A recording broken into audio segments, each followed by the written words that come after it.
he's going to make it or not. I've just walked in the building myself, so I haven't got caught up on email yet. Okay, so hopefully she gets here in a little bit. So the modeling that we just finished up is talking about graphing and things that can be related with an equation, whether that was a linear equation, a piecewise function, or that exponential, and then translated to a graph. Well, we're going to continue. What we're going to be looking at in this unit deals a lot with graphing and displaying relationships, but for the most part, they're not relationships that can be represented easily with an equation. Or, excuse me, if we do represent them with an equation, we're going to be approximating them. And this is more like what happens in the real world, is taking real data and creating an equation that's not perfect, but is as close as we can get to it.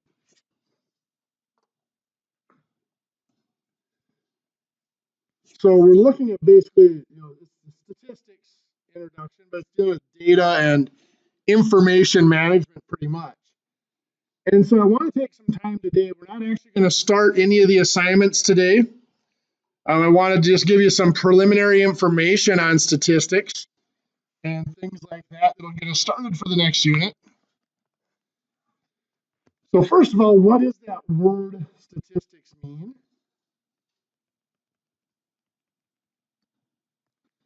Well, statistics is the study of data. There's Berta, how's it going? Good. Statistics is really just the study of situations, trying to do a couple of things. One is summarize, which is basically describe, but in a very special way. And we'll talk about distributions and how those look at some point here. And then the next step in statistics is to try to predict.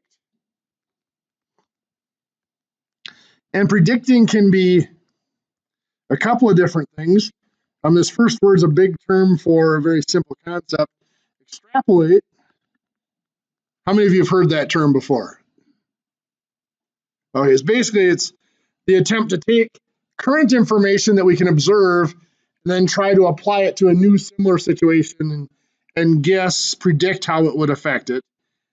And then the next thing for prediction is actually decision-making process. For those of you that go on to a formal statistics course, that decision-making process is the big thing of, when is the evidence strong enough that you can make a decision? So the keys in statistics and dealing with any information is a population. A population is the group you want to learn about.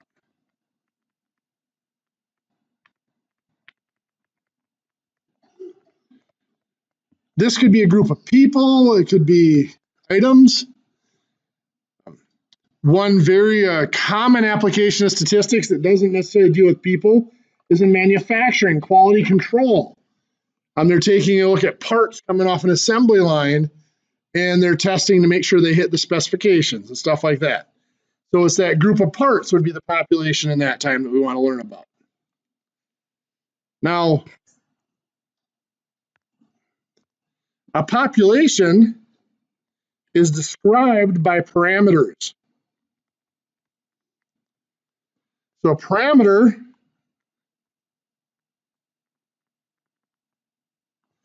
describes the characteristics of a population.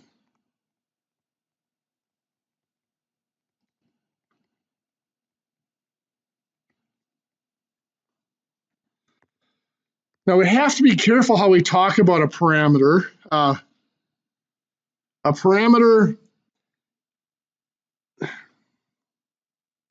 for example, let's say my population is WITC students. I realize this is a Nicolet College class, but we're all at WITC locations. So let's say that I want to learn about WITC students. And what I want to learn is how many credits does the average WITC student take? So in that case,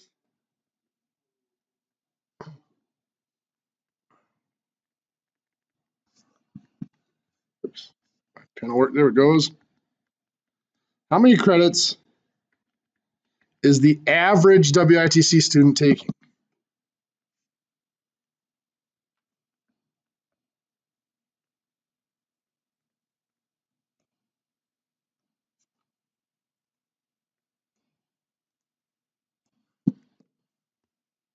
My battery's going dead in my pen. It's going to be a long day.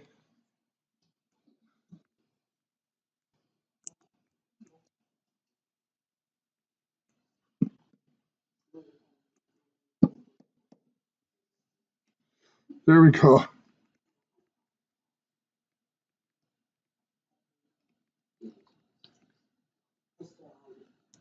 Okay, so if that's the question we're asking, how many credits is the average WITC student taking? The population would be all WITC students. Now, if I ask that question in a little bit different way, if I ask, how many credits is the average full-time WITC student taking, that would be a different population. That would be only full-time WITC students. But I asked it on average, how many credits is any WITC student taking? So that'd be all WITC students. Now, I could describe that population as, all WITC students.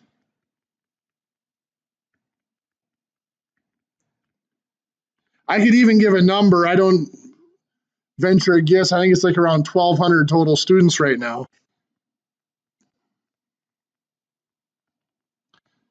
I could give an exact number, 1,200 students. I could even give ages and demographics. The population, the parameters are not demographic information.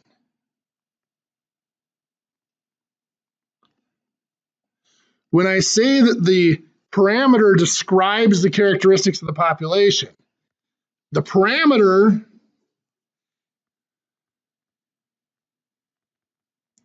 has to be the answer to that question. I mean, the whole point of gathering information is to answer a question. So the parameter would be,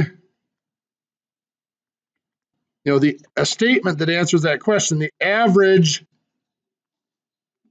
WITC student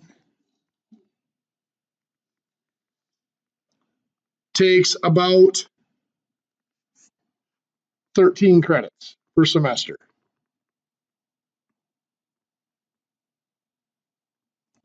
So that would be considered a parameter. It's something describing that's related to what we're trying to study. It's just not anything that describes the population. We could say the population is made up of students from 16 to 71. Well, that's great. It describes the population, but it's not a parameter.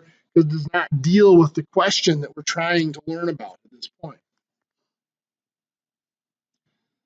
Now, when we have something like WITC students, it might not be necessary, but usually it is necessary to take something called a sample.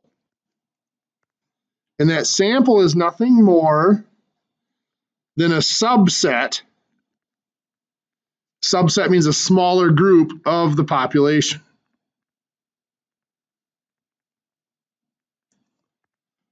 So the biggest question is why? Why do we take a sample? Well, the first reasons are pretty obvious. One is time. We might not have time to look at every WITC student and take down the number of credits. Now, like I said, WITC only has right around 1,200 or 1,300 total students. That's really not that bad of a number to try to, to get all their credits and average them out to find that average. But let's say we wanted to study all technical college students in the state of Wisconsin. That would be most likely in the millions. That would be way more difficult to try to find some. So we don't have time to gather information about every student, so we just select a smaller subset to gather the information about. Of course, the second one that usually goes with time is money. It might be expensive to try to gather information. Now, again, our question here about credits taken, that's probably in a computer system somewhere where you can pull it up rather quickly and analyze the data electronically. But if there's other information you want to know, like what's your monthly income, how many hours a week are you working, that's information that might not be in the computer system. So we'd have to find some way to gather that information from the students, from you, and that's going to take time and money. So we don't necessarily gather it from every student because of those limitations.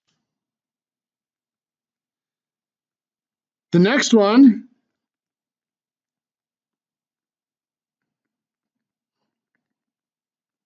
is called changing population. What this is talking about, like political surveys and stuff like that. Let's say we want to learn about a big election, the next presidential election in the next presidential election, do you plan on voting for the current president or a different candidate? Well, right now that's a long ways out, so I might not be thinking about it yet. But if I wanted to do that, if I wanted to survey too large of a population, what happens is, let's say on day one, I managed to take the time and I gather information from 1,500 people surveyed. That's a pretty good chunk. Day two, let's say we continue surveying, we managed to gather information from another 1,500 people. Well, on day three, one of the candidates makes a speech and says something really stupid. They accidentally make a comment that's offensive to somebody or another, and they upset a lot of people. Well, I cannot continue calling people and surveying them anymore because the population, the conditions have changed. Many of these first 3,000 people I surveyed may have changed their mind based on what happened on day three. So if I try to gather information from too many people and it gets spread out over too much of a length of time, I risk that happening, that there's conditions that change, that the opinions change.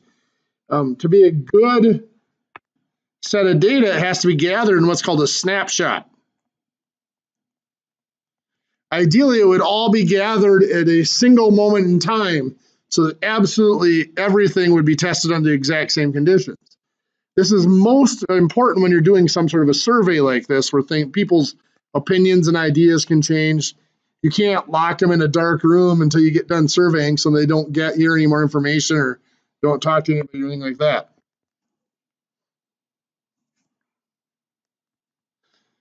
A fourth reason,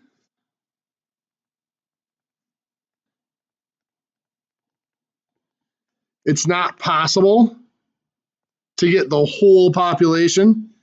And this might be not possible to access them, to get information from them, or in some cases, it's not even possible to identify them. I go back to that question we just threw out there about the next presidential election. If I want to look at a presidential election, and I'm going to scroll down here just a little bit, leave a little space, we've got one more to put in up there.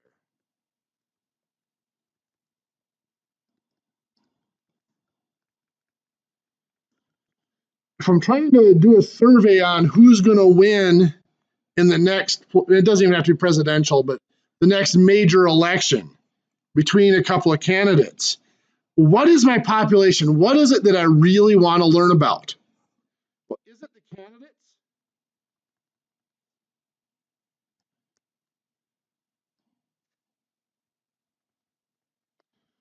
Is the candidates my population if I want to predict who's going to win the next election? No, it's not. They're part of the choices, but they're not the population. What is the population?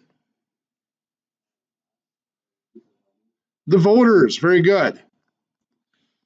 Now that's narrowing it down, but the population itself is narrowed down even further. Because some might say all registered voters. There's a couple of problems with that, is there might be people that have not registered yet that will still register and vote in the next election. The second is there are people who are registered that may not make it, may not go out and vote in the next election. That's not really the population, but it has narrowed it down some. What we're really concerned with is the people who will vote.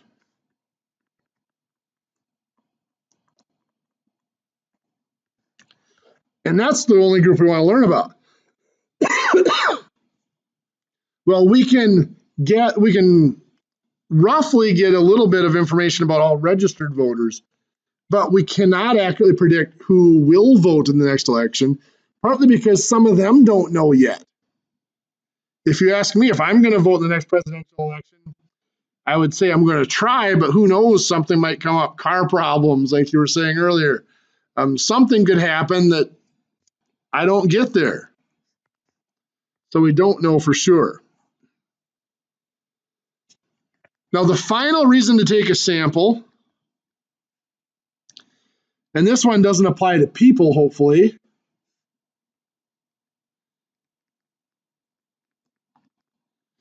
is the technical term is destructive acquisition. But we're going to just say destructive testing. What destructive testing is, or destructive acquisition is let's say we're looking at parts coming off an assembly line.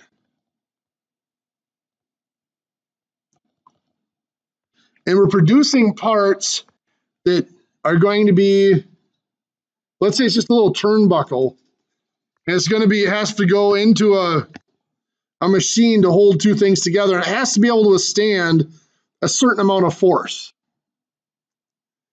So in order to test that and see if it's strong enough, we put it in a machine that's going to simulate that. So we put the turnbuckle in there, and this machine stretches it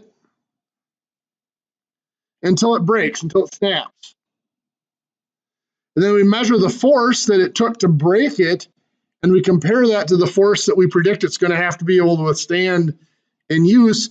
And if the force that it required to break it is large enough larger than the force it's going to experience in everyday use, we figure that part was strong enough to hold. Well, the problem is, what would happen if we tested every part coming off that assembly line? Exactly, they'd all be broken and we wouldn't have any parts to sell or use. So we have to do samples. We cannot test all of them because the testing process damages the piece that we're trying to gather information about. All right, so that's why we would take a sample. Probably the most important step, in statistics is how to take a sample.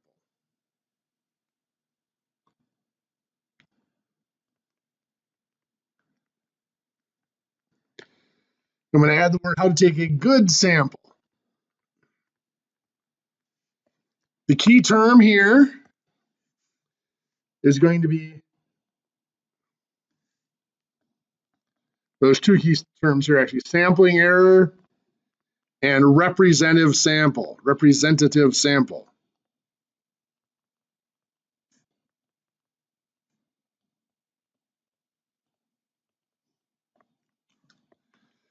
What a representative sample means is that the information gathered from the sample, that information gathered from the sample, by the way, is a statistic. That information describing the sample.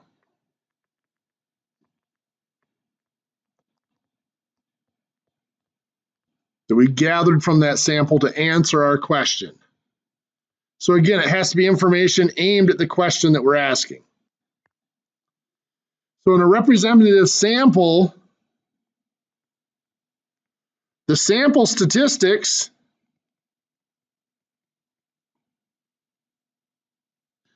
are equal to the population parameters.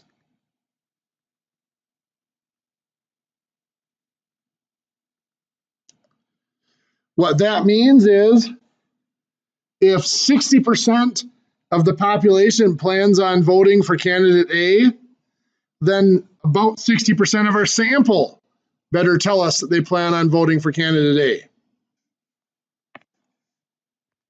Any difference in that is where the sampling error comes in. The sampling error is the difference between a sample statistic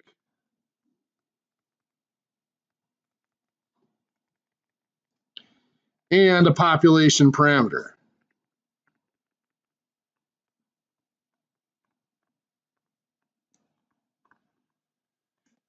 So as we go to take these samples, we never at any time know what the population parameters are. If we knew them, there'd be no reason to take a sample and do any testing, do any surveying or gathering information. So as we're doing this sampling, we try to do it in such a way that we limit the possibility, limit the chances of getting sampling error. And the two biggest things that come into play are sample size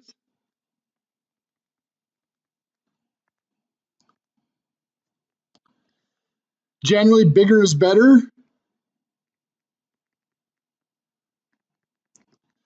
If I wanted to do a sample survey to see what the average number of credits that students are going to take in the technical college system, if I just survey 20 people, that's a pretty small sample, probably not big enough.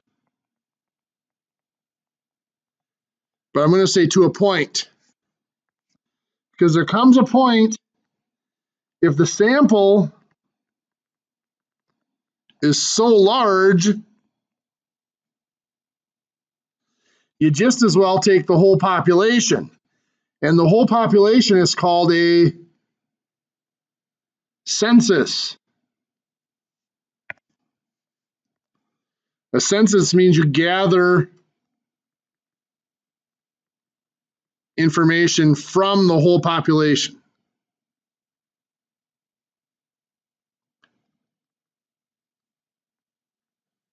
You were probably all old enough that you remembered a little bit being talked about in 2010 with the census. In fact, it happens every 10 years, so it'll be coming up in 2020 here in a little over 2 years. Every 10 years, our government does attempt to do a census where they try to gather information about every living person in the United States. Now, it is not a true census because they have never managed to achieve gathering information from absolutely everybody. There's always a few people that slip through the cracks. And I'm sure you can imagine people that live in remote areas that don't respond. They do actually, they take this very seriously, by the way. It technically is a federal crime not to respond to the census. I don't know if I've ever heard of anybody going to jail over it, but they do send a census packet out to every mailing address. And then you need to try to fill those out and send them back in. If you do not fill them out and send them back in, they do send reminder letters and stuff like that. And then at some point, they actually do send people out to your house to try to get that survey filled out. And actually not the survey, the census form filled out. So at a certain point, like I said, bigger sample is usually better, but if it gets too big, you just as well do a census. The second one is sample selection. And this is what we're going to take a little bit of time talking about today for the next 15 or 20 minutes, is the type of samples. There are two terms that are huge here. One of them is random. We'll talk about a random sample. The technical definition of a random sample is every member of the population whether the population is made up of people or machine parts or whatever, has equal chance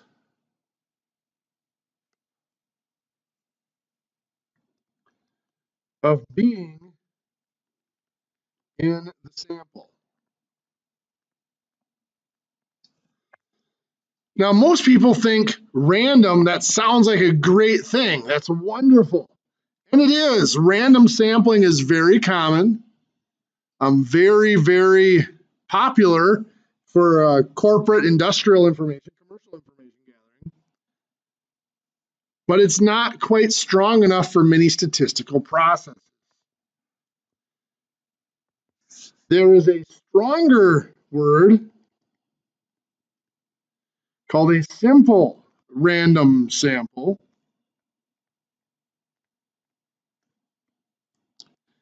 And in a simple random sample, not only does every member have equal chance,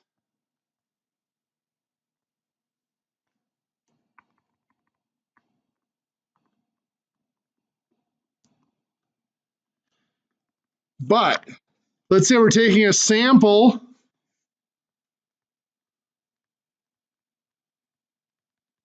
size equal to n. The letter little n is what's most often used in statistics to represent the size of the sample.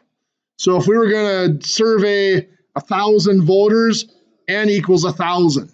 That's our sample size. So the second requirement for a simple random sample, it has the same requirement as random, that every member of the population has equal chance of being in the sample. But the second requirement is every sample of size n has equal chance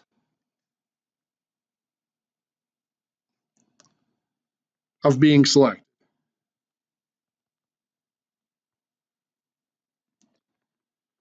So let's take a look at some examples here of sampling strategies. The first one, I'm going to call it a convenience sample.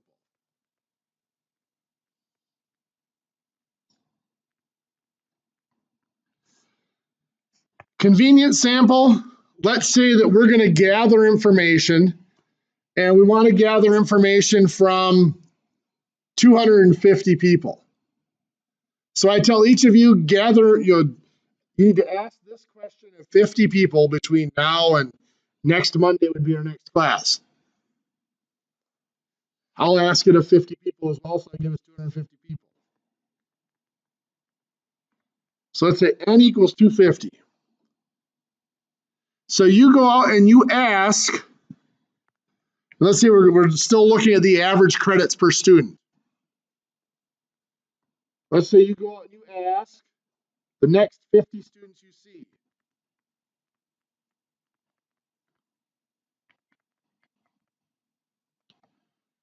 So this would be in the hallway. If you have roommates, whatever, you ask the next 50 students you run into, your next class, whatever. Is that random?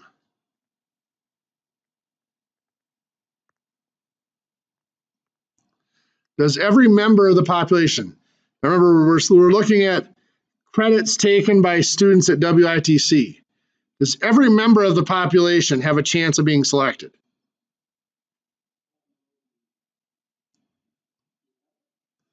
Well, right now,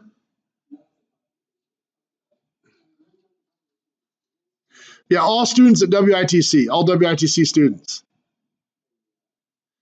Well, if you look at it though, right now, if you look at what we have here, I have 3 of you in Superior and 1 in Ashland, and I'm in Rice Lake. The students at New Richmond have any chance of being selected? No. How about online students that are totally online that never come into the school? No. The only students that have a chance of being selected are students that are going to be somewhere near you today. The next 50 students you see. So students that are in the next class or in the building today that you're going to run into in the hallway. Students that don't have classes today don't have any chance. So that is not random. What's that? There you go. The ones that didn't show up, they can't be in there today. So a convenience sample is in general considered bad in statistics. However, in practicality, almost every sample has some element of convenience because in the real world, you can't force people to respond. How many of you have been at the mall and had somebody walk up to you with a clipboard and say, hey, would you like to take a couple minutes to answer a survey? Yeah. How many of you actually did it? Yeah. I've done it once or twice. I have to be really bored to do it. Generally, it's if I'm waiting for somebody and I know I've got time.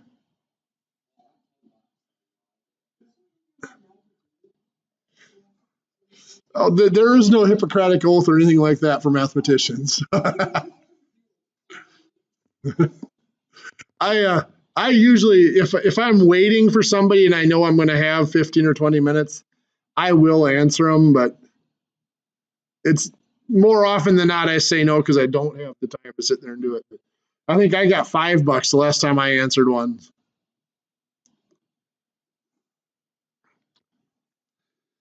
So there is that element in almost every survey. The person has to be willing to respond too. So that's not, the convenient sample is not good. The next set we're going to talk about, let's talk about a cluster sample.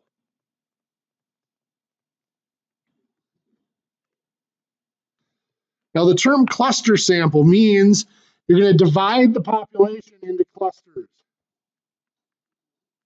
We're going to divide the population into groups.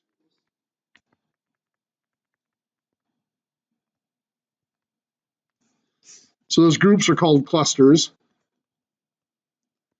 And then we're going to gather and randomly select groups.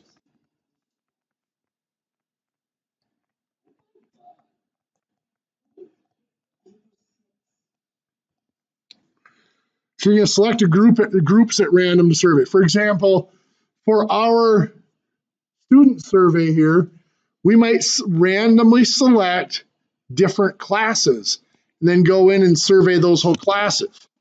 Now what we're going to do is we're going to say that any student that happens to be in multiple classes selected should, not complete the survey if they've already done it.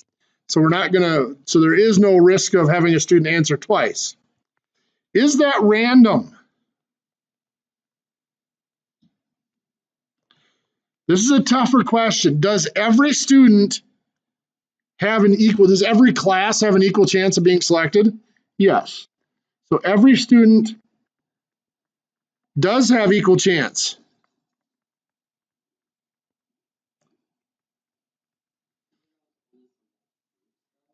Well, you're going to randomly select groups. You're going to take all the classes in the whole school, put an identifying number or letter on them, put them in a hat, and draw out certain numbers. So they all have equal chance. Now, you might argue that a student that takes more classes might be more likely to be chosen. We're going to kind of pretend that isn't a significant factor here. Where a cluster sample is used is often if you're doing like door-to-door surveys.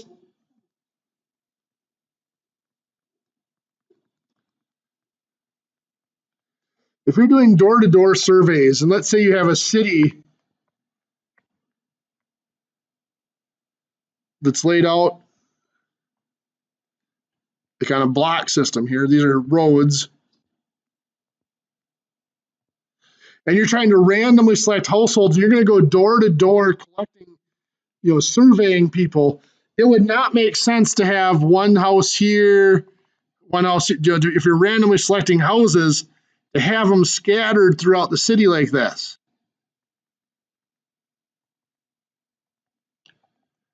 Because going door to door to gather this information, you're going to have to go all over the city. what would make more sense is to select a block. You're going to select this block, and again, you number all the blocks, you put them into a hat or whatever, and you draw out the ones. So you're randomly select that block, this block, and maybe those 5 blocks get randomly selected. And you go to that block and you walk around the block and you knock on the door of every house and you survey every household that's on each of those selected blocks. Every block had an equal chance of being selected. Therefore, every person, every household had an equal chance of being selected. And it saves resources. You're not jumping in your car and driving all over the city. You can go to a block, spend the day going around that block, then go to the next block and do the same thing. So that's where the cluster sample comes in. It is random. Is it simple random? Does every group of that size have an equal chance of being selected? This is a tougher one. The whole simple random concept is a tough one to wrap your head around. It's not possible to have a sample where I select one person from every block. That would be a sample of the size that I'm looking at, maybe two houses from every block, however many households it would take. That's not possible because I'm selecting whole blocks. So there are whole blocks that are going to be selected, and there's going to be whole blocks that are left out. So it is random, but it is not simple random. So for gathering information for business decision-making reasons, it's probably adequate. But for some of our more advanced statistical processes, we require that the sample be simple random.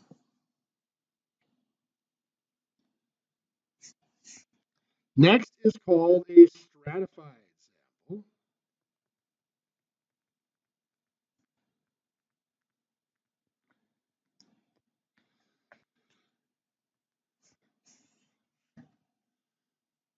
So let's go back to our randomly selecting students for number of credits again.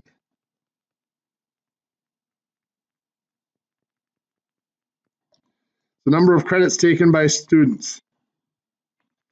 And because WITC has 4 campuses, let's say we decide that we're going to do 1,000 students, and we're going to split it up by size of campus. You know, since New Richmond and Rice Lake have more students, let's say we're going to do 350 in New Richmond and 350 in Rice Lake. And let's say we're going to do 200 in Superior and 100 in Ashland, because that fits the distribution of our students. Ashland being the smallest campus, we take the fewest. New Richmond and Rice Lake being the larger campus, we take the most from there. And then we just say, okay, now from all the students in New Richmond, we're going to randomly select 350. And all the students in Rice Lake, we're going to randomly select 350. And the same with Superior and Ashland, do the 200 and 100. And that's going to be our sample of 1,000. Is that random? Does every student have an equal chance of being selected? Yeah, as long as we divided these up proportionally, you know, if there's twice as many students in Superior as Ashland and another 2 3/4 times as many students in Rice Lake and New Richmond as there are in Superior, yes, every student does have equal chance. This is random. But is it simple random?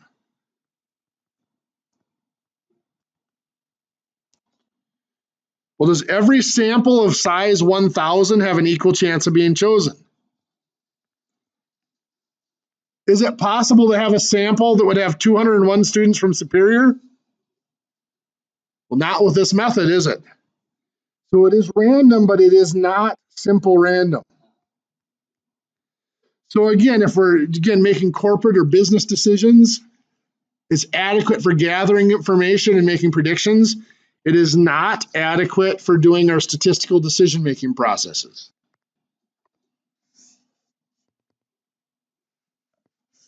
Next, we're going to look at a systematic sample.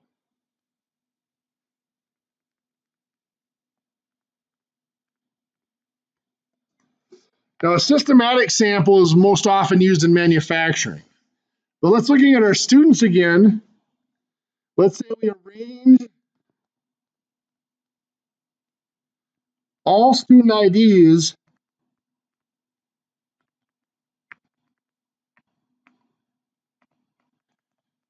the student ID numbers in order from smallest to largest. And let's say that we're going to select out of the 1,200 total students,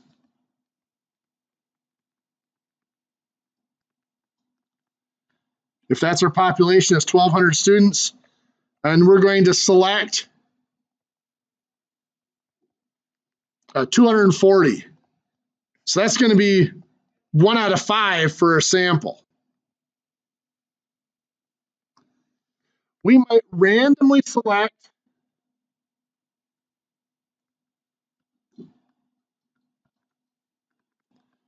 a number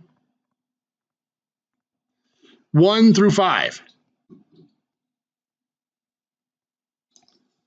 So let's say, just for example, we randomly select the number 4. So what we're going to do, since we know that we need 1 out of every 5 students, we've got these students here numbered from 1 up to 1,200.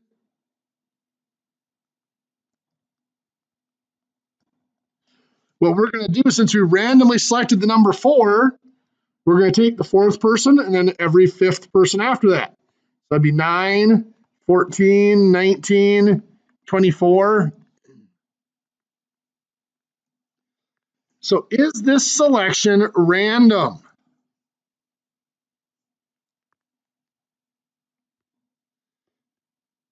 Does every student have an equal chance of being selected?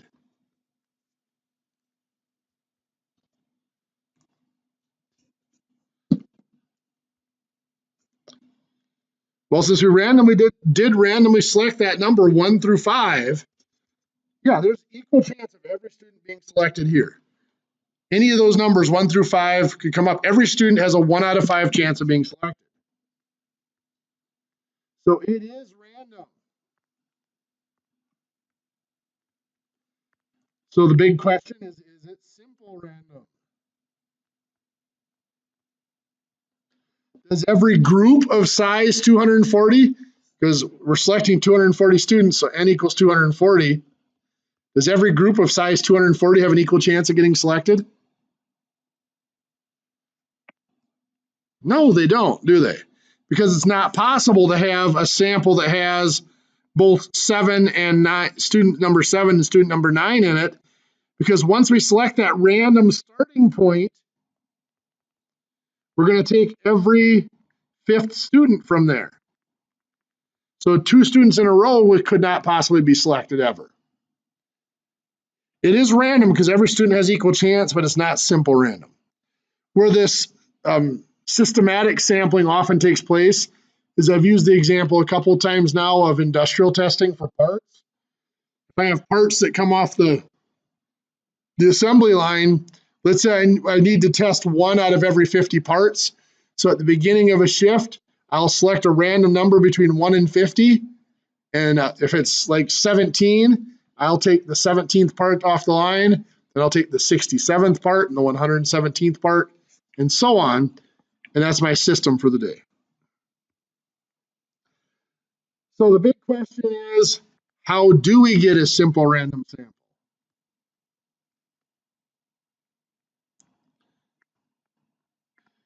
It is 11:20, so let's take a 10-minute break. And when we come back, we'll talk about what does that simple random sample look like. So let's start up at about 11:30. So what does a simple random sample look like? Well, you heard me mention the process of, labeling everything and numbering everything and putting it in a hat and drawing them out. And that really is the true simple random sample. All names. Erase that. All names or numbers into a hat and drawn out, or into a bin, however you want to do it, and draw out n of them. Remember, n is our sample size, so if we have a sample size of 100, we draw out 100 or whatever.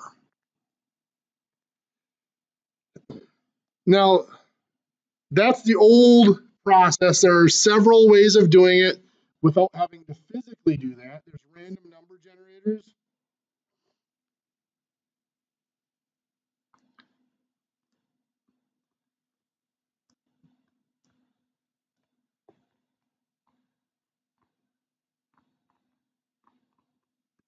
And other random processes. In this class, we're going to look at Excel a little bit. Is there anybody here that is not familiar, has not used Excel at all? Because they've used it a little. Okay.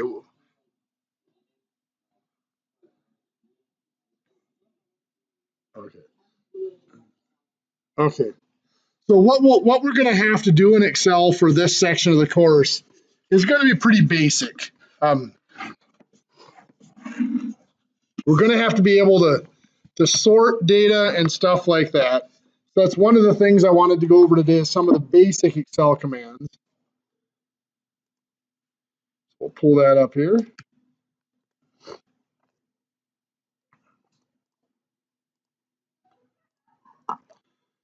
So in Excel, there's a couple of things we can do. One is we can make Excel automatically number stuff for us. If I just put in the first couple of numbers, like 1 and 2, I can highlight them, and you can see I get this little square in the corner here. If I click on that and drag, it actually fills in numbers. I'm just going to go up to 50. You can see it automatically numbered. I just did 1 and 2, and it continued that pattern. I could actually do 2, 4, 6, and once I get a couple of them up there, it would continue that pattern as well for me. I just have to make sure I put enough numbers there that Excel can recognize what the pattern is I'm doing. So let's say we have an item, let's say we have a list of 50 items, and we want to randomly select 10 of them.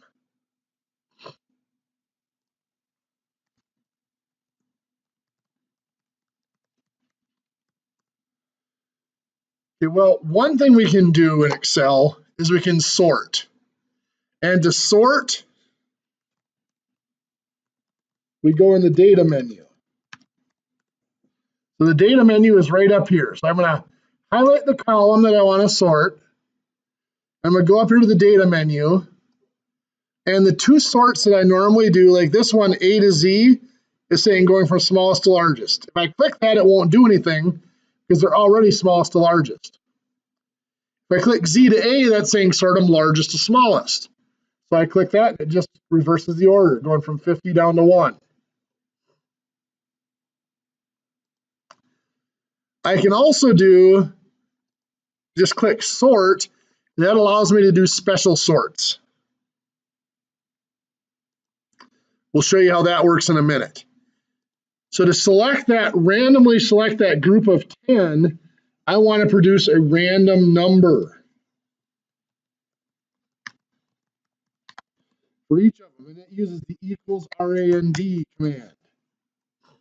So I'm going to put in right here, I'm going to hit equals RAND, and then I do have to put parentheses, open and close parentheses.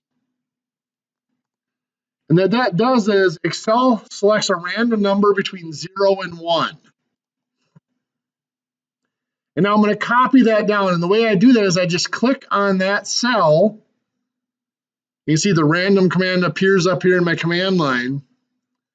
And I get that little box again, so I just click that box. I'm going to drag it down to fill it in. So what that does is now it selects a random number for each of those, 1 through 50. So I'm going to stop. Any questions so far? First of all, filling down, if just clicking on it and taking that little box in the corner and filling it down, just to copy it down for however many lines you want to drag it down to. Any questions on that? that all stuff you're familiar with? Okay. How about random command? Is that a simple enough command to do? Kind of. And all it is just typing in that word equals RAND and then the parentheses. Now, the one thing you'll notice,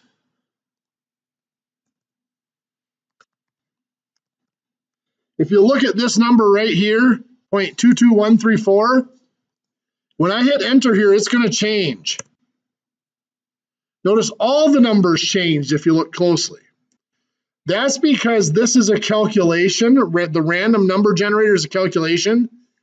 And anytime we do anything that produces a calculation, it recalculates the whole spreadsheet. So notice all I have to do is click right here at the end of it. And if I hit enter, it changes all of those random numbers. So anytime I do something that causes Excel to make a calculation, it changes those random numbers. So in order to stop that from happening, what I have to do is copy this whole column. So I click on B and I'm going to right click and select copy.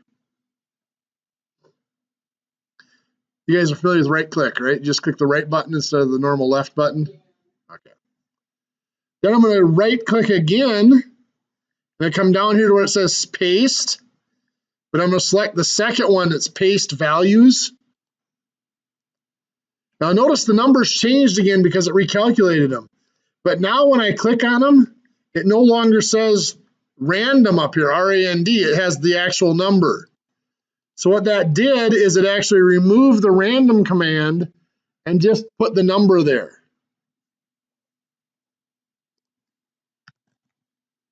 So it's copy and then paste values. Now what I can do is I can highlight both columns. I can go to data again, and I'm going to sort. And I'm going to sort by column B, not by column A. And what I'm going to do is I'm going to say that my 10 numbers that I'm going to select are the ones that got randomly assigned the smallest numbers. So I'm going to sort by column B by their value, smallest to largest. And what it'll do is, since I highlighted both columns A and B, it'll move whatever is in column A along with the number that's assigned to it in column B. So I hit OK. And you see now the random numbers here in column B are going from smallest to largest. And you'll see that the numbers here in column A have changed place. So my set of 10 that I wanted to select is just 1 through 10. So that is my sample from that population. This is actually a very commonly used function in Excel for sampling, is to just put all those numbers in there and then assign this random value to them and then do a data sort. The key is that copy and paste step. By doing that copy and paste step, you allow these numbers to stay so they don't change. Otherwise, after we do the sort, it recalculates them and we look at them and this won't be the smallest value anymore because it changed it. It shows a new random value. That's something we will look at more as we need it, of using Excel to make random values. The other thing we're going to use Excel for quite a bit over the next couple of weeks is for making graphs. And I've done this a couple times.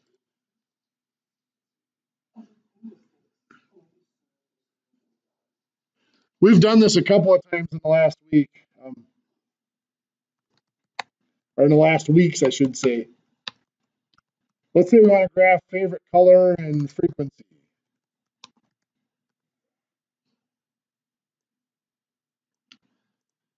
Yell out a couple of different colors for me. Mint, okay. Pink.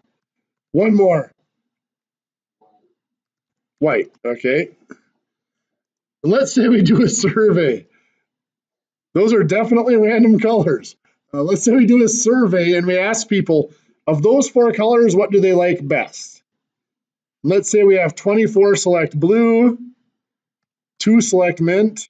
Not to insult your color, but I don't see many people picking it. Let's do 13, select pink, and 11, select white. So there's our frequencies. We need to be able to make graphs on here, and there are several types of graphs we can make. The first one is a pie chart. So notice what I'm going to do is I'm going to actually highlight the whole table of data here, including the titles at the top of the column. And I go to Insert, and over here it says Charts. I can click Recommend Charts. That's going to be slow and tedious. I have types here. Column or bar chart is what we will select for making a bar graph. A line chart, right here, a lot of times what we'd select if we're doing a time series data. The one we've used before is this one here, the scatter plot. We use that in our modeling unit for graphing points on from a table to make the line or the exponential function. We will actually use scatter plot again towards the end of this unit. Pie or donut chart. Let's do a pie chart here. And one thing we're going to talk about is we're going to do a couple of different pie charts. So this one here, if I look at this chart, the first thing I'm going to do is change the title up here. If you look at this chart, do you get a good feel for the data? So the first thing that's confusing is blue, but mint is orange, isn't it? And pink is gray. Those colors aren't very good.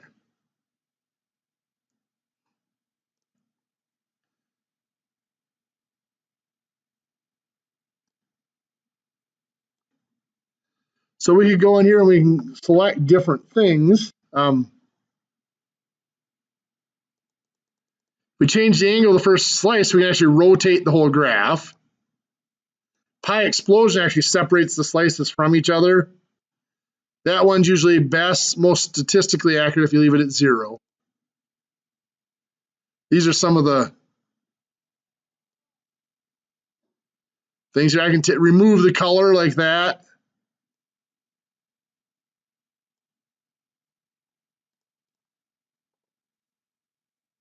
Okay, this is back to just the normal. Here we go, on my fill. I can do assign all the slices to have the same color. Make them all gray if I want to. Or I can select it would kind of, it'd be the contrast is kind of the important part, isn't it?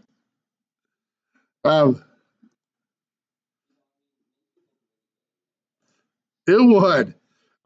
We will talk a little bit about colors before we're done, color schemes. There are actually styles up here where you can change color styles. You can change whole color schemes like this. But you could actually change, I'm not remembering how to do it right now. You can actually click on individual slices and change individual colors too. The other thing we need to be able to do is change what actually appears on a graph. We do format chart area, that's not what I'm looking for, is it?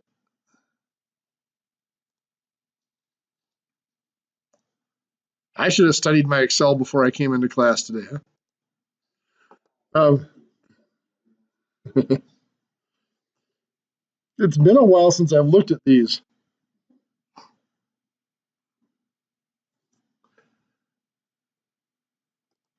Like here, we can remove this. I could actually delete this and make it go away.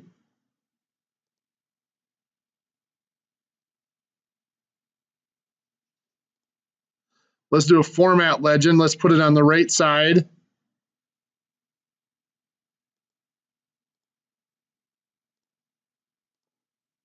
Now, one thing that when it comes to a pie chart, legends are usually considered a bad thing. it's best if you put the data right on the chart.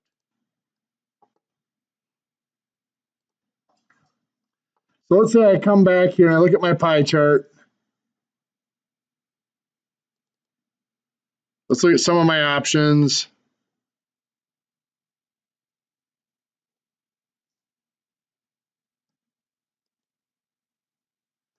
So I can add data labels to my chart right there. That's putting the numbers in there. So that's saying 24 selected, the blue and whatever. I can also add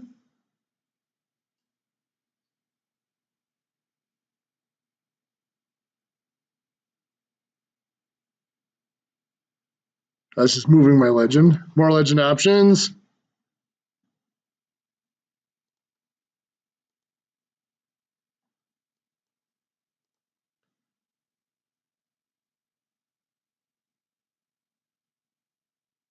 There's what I was looking for. The call out data. So it actually puts, instead of my legend having to be over here, now I can just click on that and delete it because I don't need it. Because it has my data labels, the blue, the colors right in the chart here. So now I've got the pink right there and the mint and blue and whatever. And that's the way we usually recommend it. Otherwise, if you have a legend, you've got to look back and forth between the chart and the legend. And it takes away part of the benefits of having a graph. The graph is supposed to be a quick reference. You can look at it and get a quick idea. Now I'm going to come back here and I'm going to graph this again. I'm going to do another pie chart, but I'm going to do a 3D pie chart.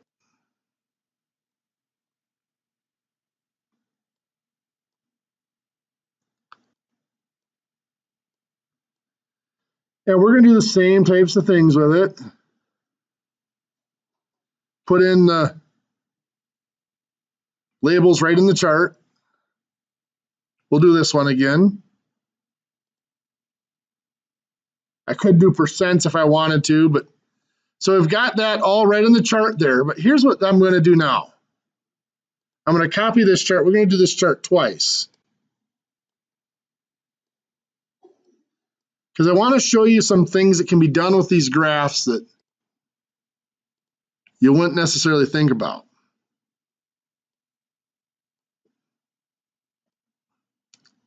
So we're going to make these charts identical here.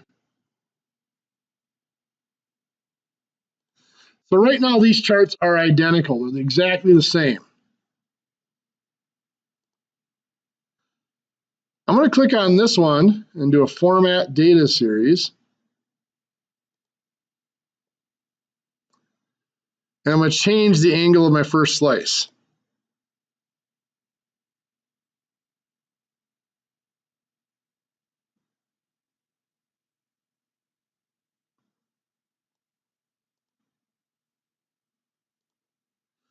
There's a reason I did that. In fact, let's go even further with this.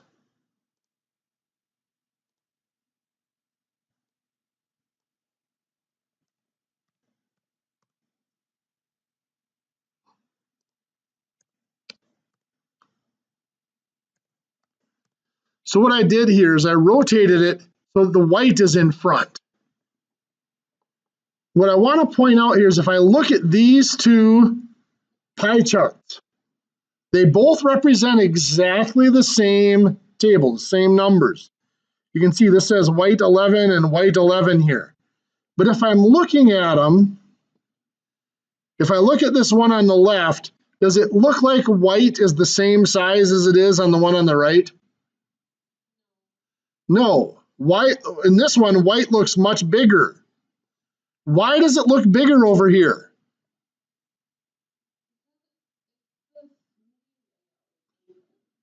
Yeah, there's two reasons actually. One is in this version, it's closer to us. And the second is this little rim down here. This little rim makes it look a lot bigger. That rim is not part of the graph. The graph ends at this little white border here, but that rim makes it look larger. And 3D effects in graphing are bad things. They're very distracting and can be very misleading. And we could blow that. We can do other things with this that we're going to do the explosion here.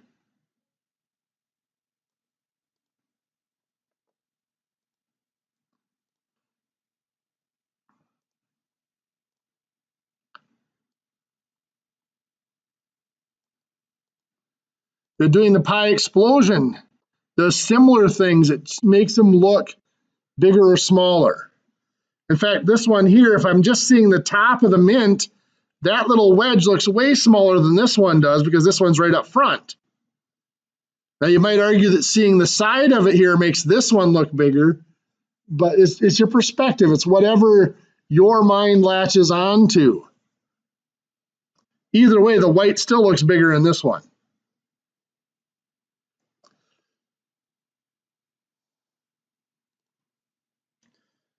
When we're dealing with pie charts, there are times where a pie chart is a good thing.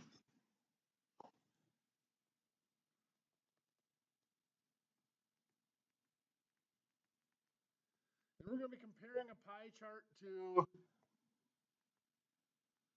a bar graph. Let's take a peek at a bar graph right now. So let's say we're going to do a bar graph here. Let's blow this up.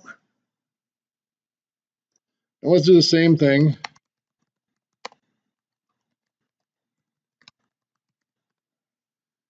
Favorite color and frequency. And I'm going to go back and copy this table.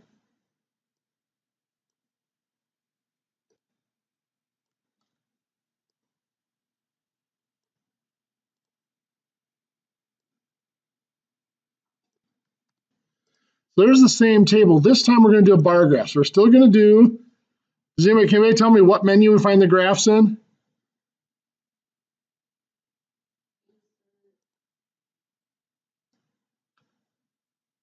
Then it's over in the charts. Perfect. It is insert and it's over in the charts. And then you just have to point to them and it'll tell you that's a combo chart. This is a statistical chart. If I click on those, it gives me, these are very kind of specialized box, bar charts, histograms, box and whisker chart. We're just going to go with a simple, this, if we look at it, this says a column or bar chart. So we're going to stick with that. And we're going to start with a simple bar graph. I'm going to change my title again because it's not really frequency, it's favorite color. Oops.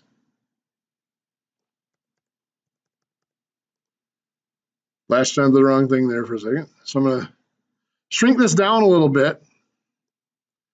Now, some of the things I can do with this, I can compact it a little bit by going that way. If I don't want all this blank space on here, I can right-click, Format Data Series, and I see Series Overlap here and Gap Width. I can make my gap width larger or smaller. By making it smaller, it makes the bars closer together. I could change the color on here, but if I change the color,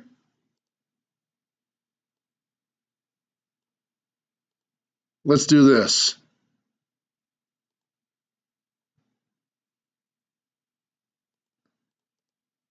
I can change individual ones, but it's kind of a long process. I don't want to get into it too much right now, but if you make them different colors, right now, just the difference between the red and if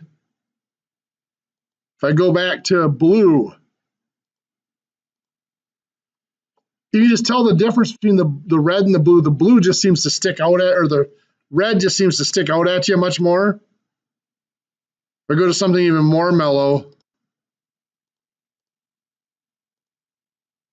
like black, you can really see the difference there. That red just pops out at you where the black does not. Altering those colors, if the frequencies are close, that can actually cause mental differences when you view those colors. In fact, let's do an example of that.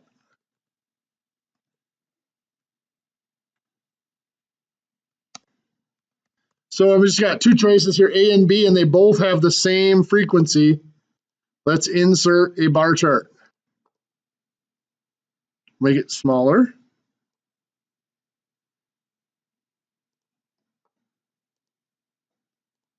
Format Data Series, we're going to make our gap width a little smaller, make the bars bigger. Let's change some colors here.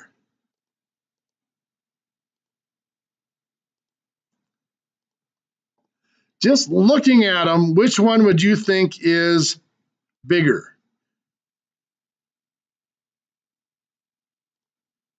Right now, would you say one looks bigger than the other?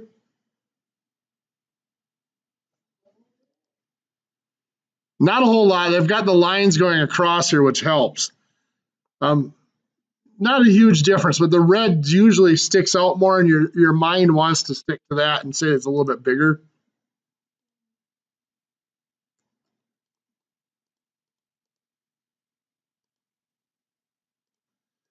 That's a little bit, you can see again, at first glance, you want to say the red's bigger. As you keep looking, they slowly even out.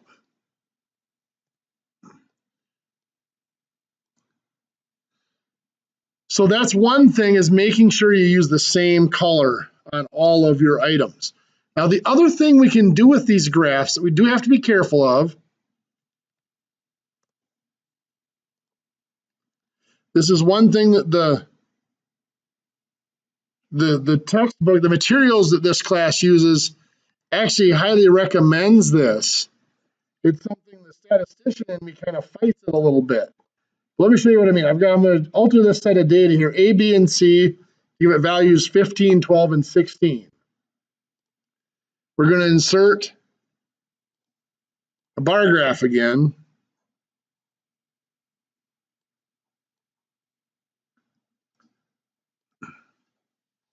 Don't know what these really are, so I'm going to take out the title to give me a little more space.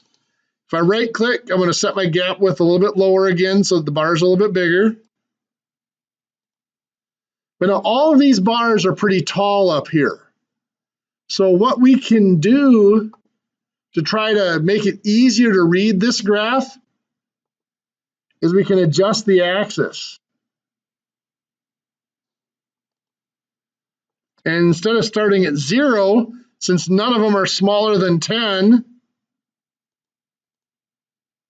I can start at 10. Now notice I can see the difference between those bars really clearly now, can I? But the mistake here is if I asked you, how big is C compared to B? Well, C looks like it's 3 times the size of B, doesn't it? But it really isn't. If I go back to the standard axis, with this starting at 0, you can see just a little bit of difference. So when we format that axis so that it's starting at a higher number, so it's not starting at 0, it accentuates and it magnifies the difference between the values. If we want to see the total overall size of the values, we need to go from 0 all the way up. But then that makes it more difficult to read. So there's a lot of things that can be done with these graphs that make them easier to see certain parts of the data, but sometimes you got to be careful that you don't lose other parts of it. You know, like I said, that graph, if I was company C and I'm trying to compare myself to company B, do I want the graph done like this? Or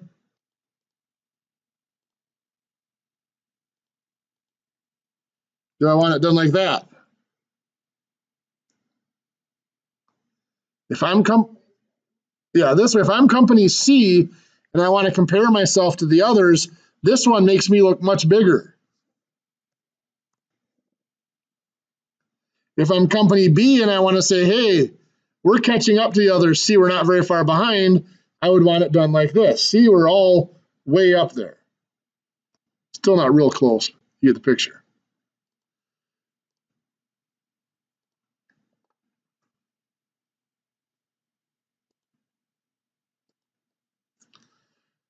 Just like with our pie graph, 3D effects can be deceiving.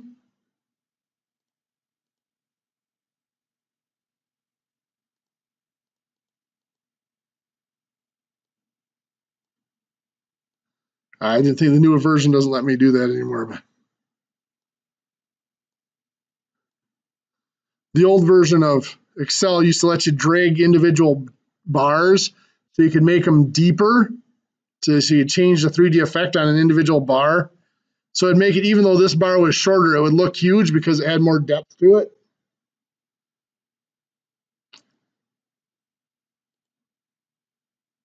we can see the different 3D effects and how some of them, just like by changing that axis, some of the different 3D effects also magnify that difference from one bar to the next.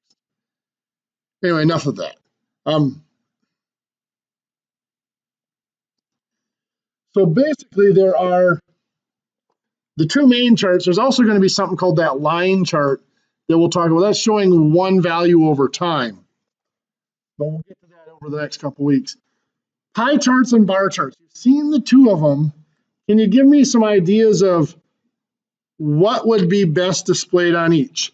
For example, if I said I wanted to compare parts out of a whole, which graph does that? Shows me how big each piece is out of the whole amount.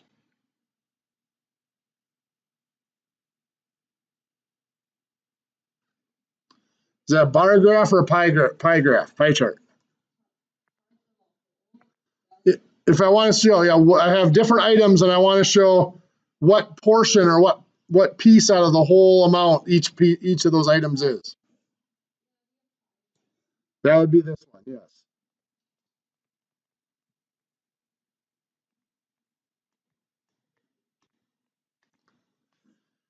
That's why quite often we express a pie chart as a percent of the whole amount. If I wanted to be able to compare biggest to smallest or put things in order of size, which one does a better job of that?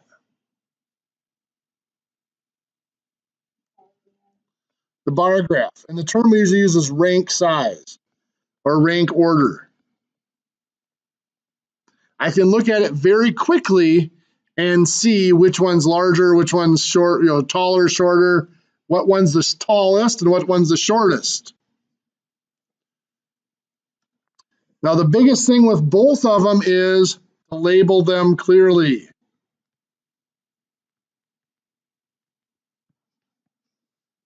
With the pie chart, we saw having the legend didn't work very well. If I put the actual names of each category right in the slices, it was a little bit easier to read, a lot easier to read.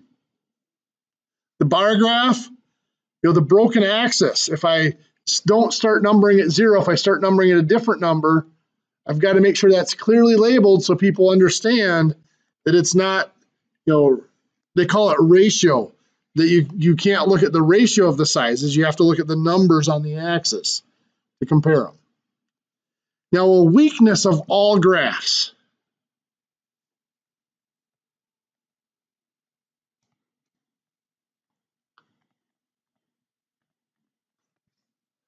And I'm going to pull up Excel one more time here to do this.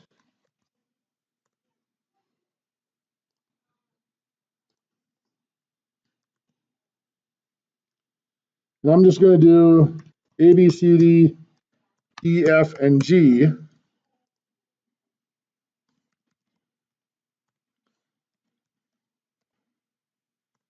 assign some values to them.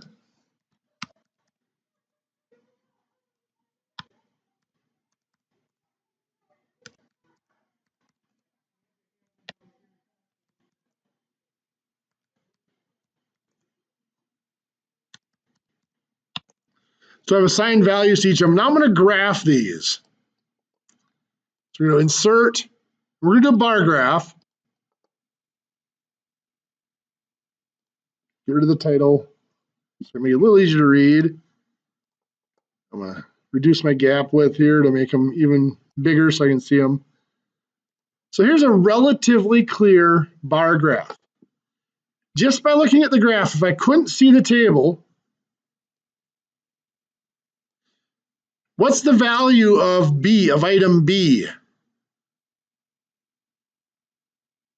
Well, if I point at it, this will tell me the value, but if I don't put my pointer on it, look, reading the graph, can anybody give me the value of item B here?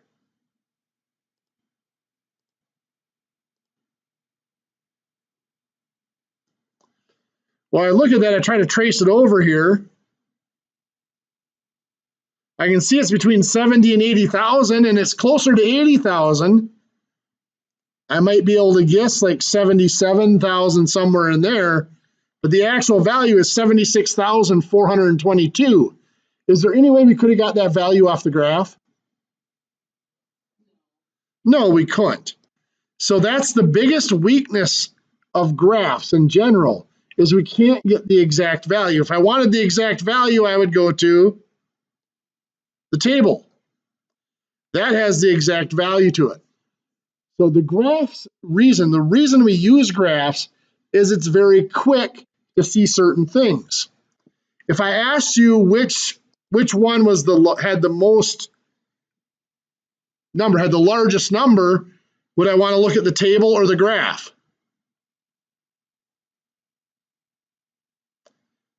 I could get that off the table, but it's easiest to get it from the graph. Yeah, it's the tallest bar. It's very clearly B. If I asked you which one had the smallest value, it would be D. Very good. Again, I could have got that off the table, but it's much quicker to go to the graph. If I ask you which one is larger, F or A?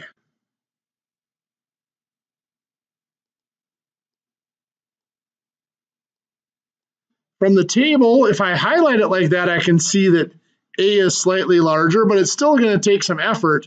On the graph, here's A and here's F. It's pretty simple to see that A is larger. So comparing sizes, usually the graph is better. If they get really close, we have to go to the table to see the exact difference. If I wanted to know how much larger is F than G, would I use the graph or the table? There I go to the table. The graph can tell me that F is larger, but I can't get the exact number, so I'd have to go to the table, pull out those numbers, and do the subtracting. So there are strengths and weaknesses of every type of graph and graphs compared to tables and all that. Okay, we're a little bit early today, but that's really all I had for today. I didn't want to dive into the next module because I didn't want to give you guys homework over Thanksgiving. There is no class this Wednesday. That's not a class day for Nicolay. WITC is pretty much shut down Wednesday as well. So I won't see you guys again until Monday. On Monday, we will start S1. If you notice on the calendar on Canvas, I did change the calendar, so S1 is not going to be due until Thursday, November 30th, I believe. That gives us time, so we will do S1 in class next Monday, the 27th. What that's going to do for us is that's going to give us time. We'll have all the time to do all of the units in S, all 6 units in S, in Module S. And then we'll have a day, December 18th, we'll have a day to review and recap. And December 20th is going to be our final assessment. That will be in, there is a Quantway summative assessment in Canvas. Now, how many of you, a lot of you guys have had problems entering information in Canvas, haven't you? Where it marks it wrong if you don't do it exactly the way it wants it? Okay.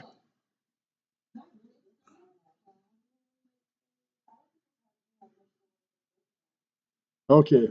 Because the summative assessment is actually programmed in Canvas for you to do in Canvas. But I'll look through it and I'll see if there's a lot of questions that ask you to put something in your own words and stuff like that. I'll take a look at it and I'll decide whether we want to maybe just print it out paper and pencil and do it that way. That assessment will be cumulative. That will cover the whole semester, just so you know. Okay, we're a few minutes early today, but I'll let you guys off the hook since it is the holiday week here. There is, like I said, no homework, so you guys are totally free. Sam, make sure you send me an email after class here to tell me what time, once you figure out what time you can come in tomorrow.